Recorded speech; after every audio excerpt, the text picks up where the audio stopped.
Nama saya Haim Hilman bin Abdullah. Saya dilahirkan pada 4 bulan 2 tahun 1973 dari dalam sebuah keluarga yang cukup sederhana. Nama mak saya Ensah binti Tahlid. Mak saya ini pada saya adalah malaikat di hati saya. Sangat istimewa dan special pada saya.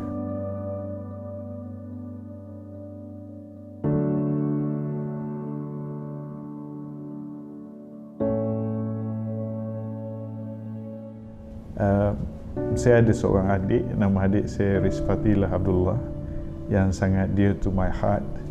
Kerana pada saya, inilah keluarga saya ketika mana saya hidup membesar di kampung dulu. Kerana ayah saya, Abdullah bin Haji Zainal Abidin, meninggal dunia pada usia saya 13 tahun.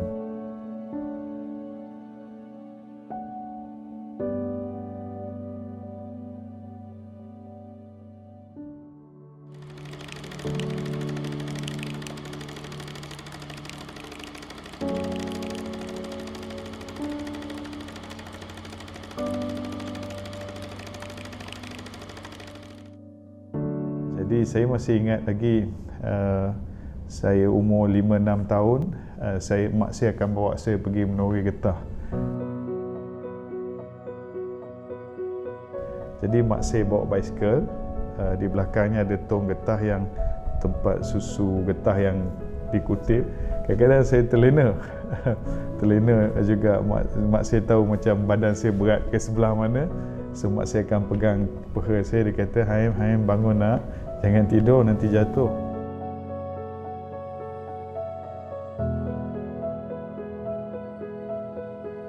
Jadi setiap pagi kerja saya adalah bersihkan mangkuk getah tu untuk mak saya menori. Saya di depan lah, saya pun ada lampu saya. Jadi mak saya buat lampu, saya pakai lampu suluh tu, dari satu pokok. Dan saya enjoy lah buat tu. Pada saya, itulah tempat permainan saya.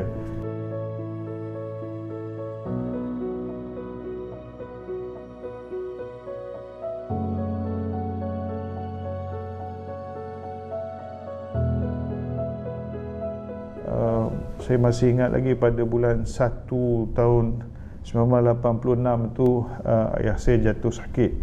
Jadi ayah saya dibawa ke hospital pada masa tu, dan ayah saya tinggal di hospital 2 malam dan kemudiannya beliau meninggal dunia lah. Jadi lebih kurang dalam pukul 5 tu, saya pun, that is the last time I saw my father lah. Yang saya kata, saya minta maaf ayah, besok Haim datang lagi. Saya kata, ayah kuatkan semangat ya. Lepas tu dia kata, InsyaAllah Haim, tapi andai kata ayah tak ada, Haim jangan sedih, Haim belajar rajin-rajin, ayah doakan Haim jadi anak yang berjaya. Lepas tu saya peluk ayah saya. Lepas tu masa dia peluk saya tu juga, dia kata, saya masih ingat lagi, dia kata, Ya Allah, sekiranya tiada lagi ruang untuk aku dan anakku, aku kembalikan Haim ini di bawah peliharaanmu.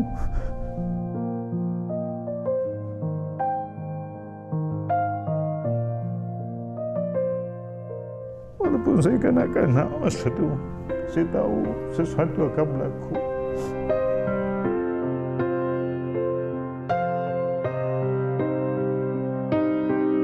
Dan daripada situlah kehidupan saya sebenarnya menjadi semakin sukar apabila ayah telah kembali ke rahmatullah.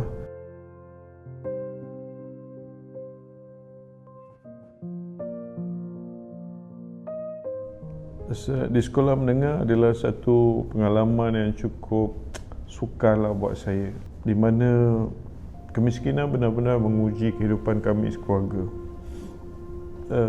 Di rumah tiada elektrik, tiada air. Kebetulan di kampung ada kerajaan buat satu pipe air di tepi jalan untuk lori-lori yang lalu boleh ambil bekalan air.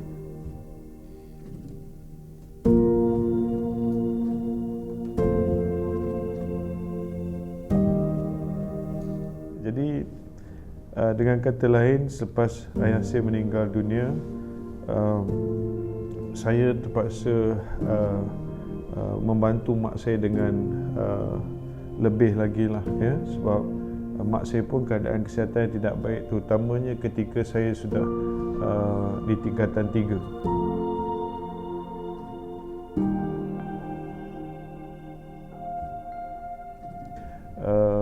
Masa tu mak saya masih boleh lagi lah menoreh ni, tetapi dah tak berapa sihat sangat. Dan saya ringkaskan, keputusan SRP saya baik dan saya boleh memohon sekolah asrama, tapi saya tak mohon lah sebab pada masa tu saya tengok mak saya pun dah tak sihat dan dah tak boleh nak kerja.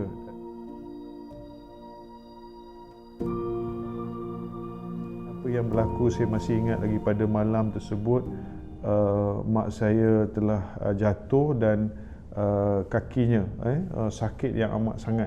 Saya berlari ke rumah pakcik ni, nama dia Pakcik Hassan. Saya ketuk pintu rumah dia, bagi salam, pakcik tolong saya. Lepas tu dia buka pintu malam tu, dia kata, mengapa Haim? Saya kata, pakcik, mak saya sakit lah, mak saya tak boleh bangun. Lepas tu, oh iya ke? Dia kata, kenapa? Saya kata, jatuh. Dia kata, tak apalah, balik dulu, nanti pakcik datang. Jadi saya pun baliklah. Saya cakap kat mak, kejap lagi Pakcik Hassan akan datang bawa mak ke klinik. Mak adalah pasien terakhir pada malam tu lah. So saya ingat mungkin doktor tu tengah buat closing ke, saya tak pastilah. Saya kata, doktor, saya minta maaf ganggu doktor sekali lagi. Dia tengok dekat saya, ya mengapa? Dia kata, saya kata, doktor, tadi saya nak bayar bil, kos dia RM30, tapi saya ada RM20 saja doktor. Saya kata, saya tak ada duit sekarang, duit saya ada RM10 lagi kat rumah. Besok saya ambil dan saya hantar ke doktor, bolehkah? Dia kata, tak apalah, bil perubatan mak RM20 saja, tapi jaga mak baik-baik, dia kata, dan kamu belajar rajin-rajin. So doktor ni adalah doktor Cina yang saya rasa itulah satu keajaiban jugalah. Malaysia ni sebuah negara yang blessed.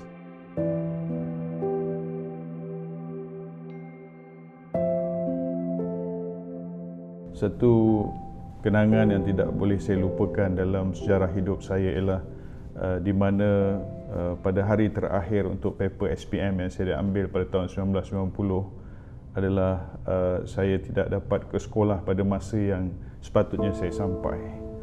Pada pagi tersebut, sepatutnya seperti biasa, bas yang saya selalu naik untuk ke sekolah, bas Mara, tidak lalu pada pagi itu. Dan saya tahan banyak kereta yang lalu, tak ada satu kereta berhenti. Tapi akhirnya bas yang kedua, sepatutnya bas ada pukul 7 pagi, bas yang kedua pukul 8 pagi baru datang. Tapi malangnya, saya lagi Allah uji saya. Pakcik tu kata, pakcik tak boleh terus sebab perjalanan pakcik hanya sampai di bus station Tanjung Malim. Saya tak tahu nak mengadu pada siapa dan saya terus turun bas. Saya berlari sekuat hati daripada bus station itu ke sekolah saya, jaraknya lebih kurang dalam 3 batu. Dan saya nampak ada satu pakcik sedang jual buah di tepi jalan. Dan saya nampak basikal dia. Saya kata, pakcik, boleh tak saya pinjam basikal? Sebab saya ada exam pagi ni, pakcik. Dia kata,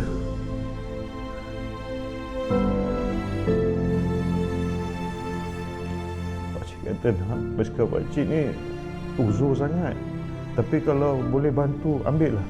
Dan apabila sampai di sekolah dah lewat dah. Saya rasa pada masa tu dah lebih kurang pukul 9 lebih kurang. Dan apa yang boleh saya katakan pada tu, saya hanya minta Allah, tolonglah saya Allah. Mengapa ujian ni terlalu berat untuk saya lalui dalam usia begini, sedang kawan-kawan lain semua dalam keadaan yang baik.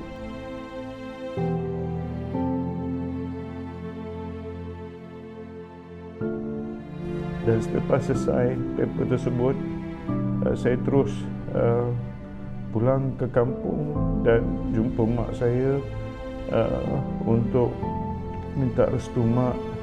Saya nak ke Kuala Lumpur untuk cari kerja sebab di kampung kehidupan cukup susah.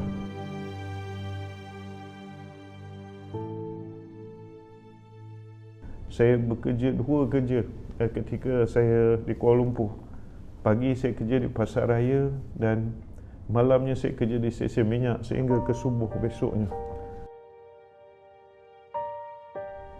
Saya buat kerja ni selama 2 tahun dan setiap kali hujung bulan saya dapat gaji, saya akan beli mak saya beli mak saya TV. Mak saya tak ada TV. Lepas tu bulan kedua saya beli mak saya peti ais, kan, rumah saya tak ada peti ais, jadi saya beli untuk mak saya. Saya suka mak saya nak dia gembira.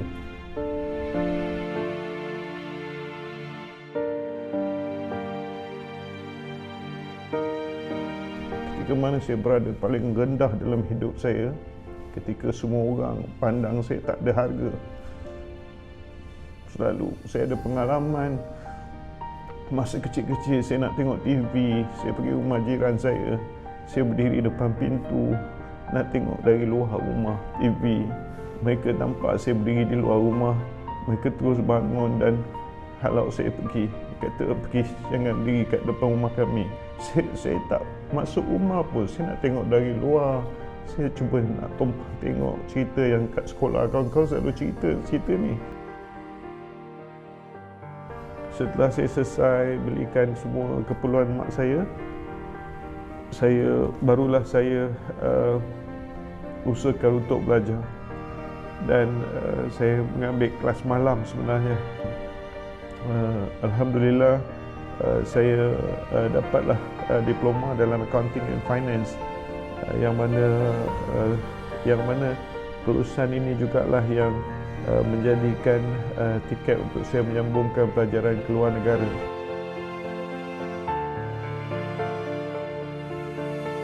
Tapi sebelum saya sambung belajar ke luar negara tersebut, saya selalu pergi kepada education fair lah. Jadi saya ingin kongsikan juga, apabila setiap kali saya pergi education fair ni, saya memang cita-cita nak keluar negara. Saya pun tak tahu kenapa, tapi saya rasa macam hati saya memang sebab saya rasa saya boleh berjaya kalau saya dapat keluar negara.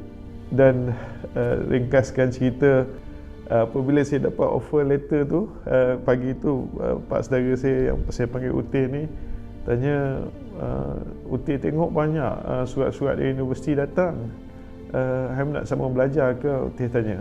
Lepas tu saya kata, Teh, kalau ada rezeki nak sambung belajar lah, Teh. Lepas tu Teh kata, baguslah, nanti kalau ada apa-apa Teh boleh bantu, bagi tahu. Yang ini saya tak pernah cerita dengan orang. Orang mungkin selalu ingat saya pergi overseas dengan scholarship, dengan sikit duit yang ada tu, yang saya kumpul selama 6 tahun tu. Dan juga Utih saya bagi sedikit sumbangan dia lah. Dia bantu saya, dia pinjamkan saya duit. Itulah duit tu cukup untuk bayar yuran dan syarat nak masuk UK saja. Dan saya masih ingat di airport tu mak saya hantar saya dengan Putih, Cik Ani saya, mak saudara saya tadi dan keluarga lah hantar dekat airport. Dan antara yang saya tak boleh lupakan pesan mak saya ialah apa yang mak saya kata, andai kata Haim lupa mak maafkan Haim, tapi Haim pastikan jangan lupa Allah. Kerana pesanan itulah sebenarnya simboliknya mak saya ni. Apabila kita tidak lupa Allah, sebenarnya kita takkan lupa mak kita. Dan mak doakan Haim akan berjaya, dan insya-Allah Haim akan kembali ke Malaysia dengan segulung ijazah.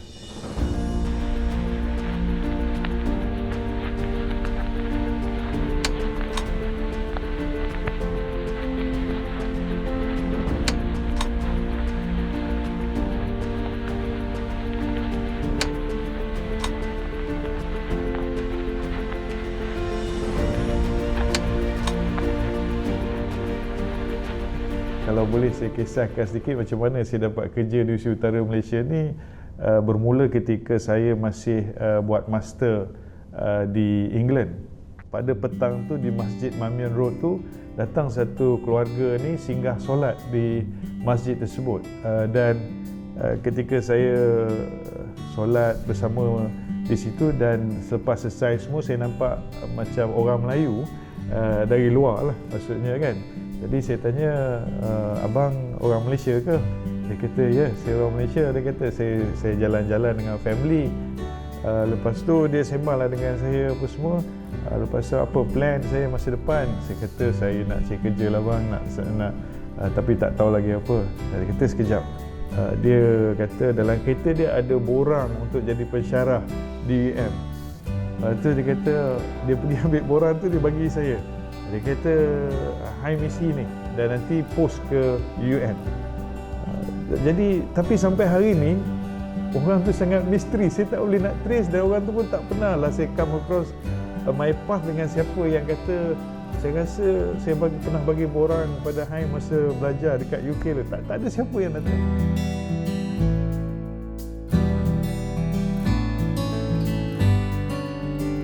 Dalam 2 minggu lepas saya post tu, lebih kurang 2 minggu lebih lah, saya dapat satu panggilan daripada Universiti Utara Malaysia.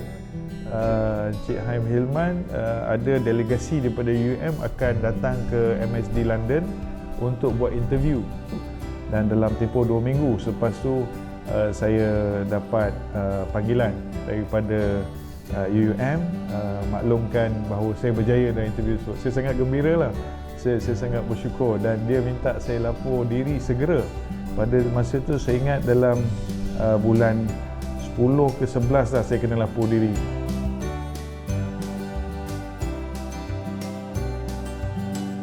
Saya berterima kasih pada Universiti Utara Malaysia ini sebab universiti ini banyak jasa daripada saya, pada keluarga saya. This university has transformed me. Saya telah berjaya mengubah nasib hidup keluarga saya, ya, dan saya sangat bersyukur sebab saya dapat gembirakan mak saya, dapat sediakanlah pada dasarnya apa juga yang mak saya nak, saya akan penuhi. Dan saya sangat bersyukur Allah beri kesempatan kepada saya untuk menyantuni mak saya sehingga pada 2016 lah yang mana mak saya telah kembali ke rahmatullah, dan itu adalah hari yang sangat duka cita buat saya.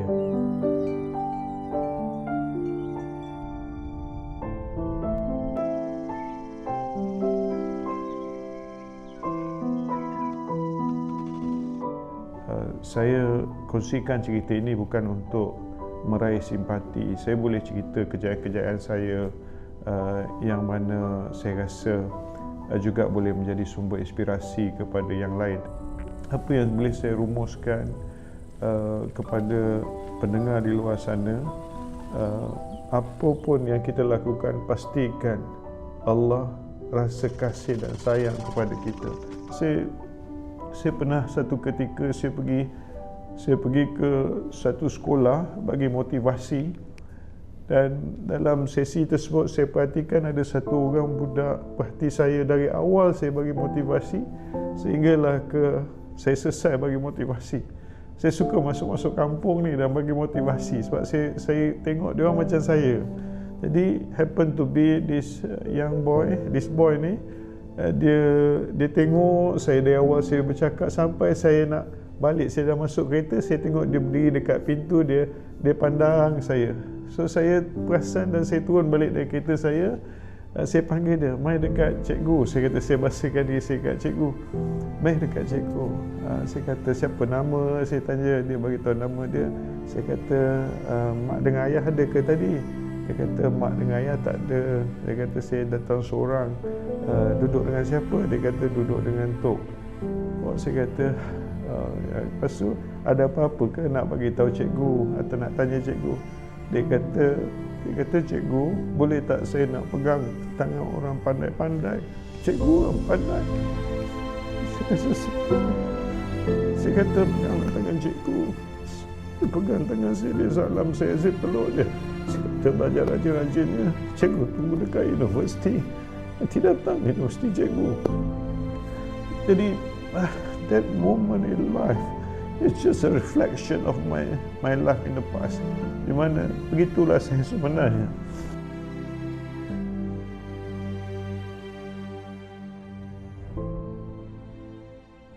Dan hari ini saya nak kembalikan diri saya untuk masyarakat. Dan saya menjadi pendidik di Universiti Utara Malaysia sebagai profesor. Saya nak jadi profesor rakyat. Saya nak jadi people professor. Saya tak nak jadikan diri saya eksklusif. Saya tak nak diri saya jauh daripada masyarakat saya. Saya nak semua orang rasa kalau ada satu profesor yang dekat di hati mereka, dan profesor itu nama dia Haim Hilman. Profesor Dr. Haim Hilman Abdullah dilantik sebagai Naib Chancellor UUM yang baharu.